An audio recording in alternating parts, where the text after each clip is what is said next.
Андрэй чалавек выхаваны, таму ён увогуле нікаго не абражае, нават прэзідэнта таксама не абражаў. Ён яго крытыкаваў, ён гэта ўжо сам казаў у каментарах. Крытыка была, можа, часам жорсткая крытыка, але это не абраза і не паклёп у ніякім выпадку. Андрэй кажа, не слухай аптымістаў, чакай 4 гады. Калі гэта ўжо пачынае з табой адбывацца, неяк так сам не верыш, што гэта з табой, але неяк перажываеш, прызвычайваешся да ўсяго. Я пакуль жыву да суда.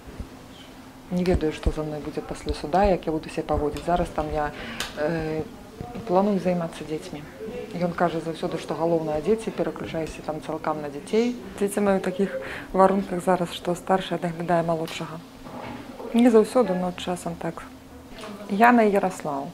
Яне 11 будзе, якраз калі прысуд будзе Андрэю выносіць 14-го, а Яраславу год і зараз 4 месяцы.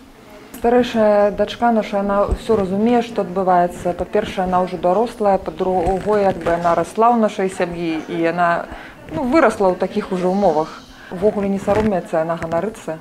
Яна набывала сама газету, у якой Андрэй працуе выборчую, там тоже быў такі спецыяльны выпуск салідарнасці яму прысвечаны. Яна ходзіць за мной на спатканні, сама просіцца на спатканні. Спатканне там выглядае так, па тэлефоннаму апарату, праз шкло. Ну, забіраюць там, безумоўна, рэчы, мабільныя тэлефоны. І спатканне доўжыцца прыкладна 1,5 гадзіны. Андрэй уже прыцягваўся не раз да адміністрацыйнай адказнасці. Ён уже сядзеў, не ведаю, каб сабраць у ягоныя суткі, адміністрацыйныя арышты, можа, гэта ўжо быў бы год, можа, болей. Так нават я спецыяльна ніколі не лічыла, але гэта шмат разоў было. Спачатку яго папярэдзілі, што ўзбуджана гэта крымінальная справа, таму ўжо было відавочна, што калісьці гэта, раз яно пачалося, яны павінны там завязка, кульмінацыя, развязка, ўсё лагічна. Гэта было якраз зранку я, Андрэй і наш малодшы сынок, мы там з яго каляскай паехалі ў пракуратуру, я адмовілася даваць паказанні, потым мы прыйшлі да хаты, і Андрэй рыхтаваўся ў той дзень ехаць на тэлемост з еўрапарламентам.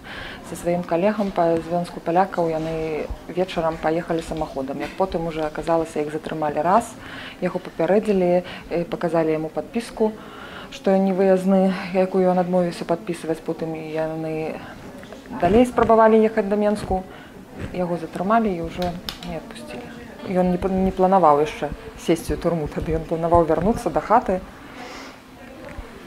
калі яго затрымалі.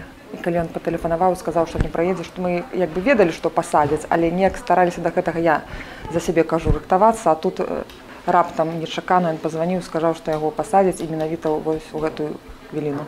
Мяне неяк папярэдзіў мой дырэктар, што у яго праз мяне могуць быць праблемы, бо яго там папярэдзілі, вы ведаеце, хто у вас працуе. Ну, такая размова была. Наўрад ці я не ведаю, ці ўдасца мне ўвогуле пасля дэкрэтнага водпуску вярнуцца на тую працу. Гэта Андрэя калегі, гэта саюз палякаў, гэта яго работадаўцы, газета выборча. Безумоўна, без дапамогі было бы цяжка. Я даведалася ад Андрэя, што суд будзе закрытым, гэта мяне, конечно, ўразіла. Мне гэта вельмі непрыемна, бо я настроілася, як мінімум, он кажа, якая табе разніца, адкрыты ці закрыты, на вынік гэта не паўплывае. Я говорю, ну, хаця б я сидзела там, глядзела на цябе цэлы дзень. Толькі можна будзе на абвяшчэнне выніку ўжо на прыгавор прыйсці.